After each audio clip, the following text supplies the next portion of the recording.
मौजूद लोगों, आज आपने ये साबित कर दिया है कि हक हमारा होगा और हम उसको लाने के लिए हमें किसी नुमाइंदे की जरूरत नहीं है।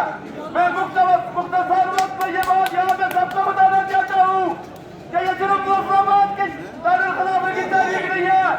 जनाब वज़ीर आज़म, उस वक्त से डरो जब पाडू के लोग इस मुसलमान के दारुल खिलाफे का रुख चलेंगे।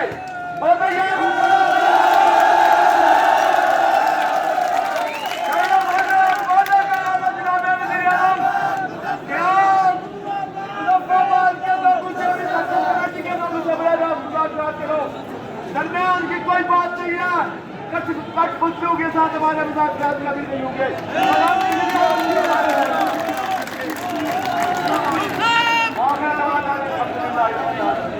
फिलहाल में जो हमारी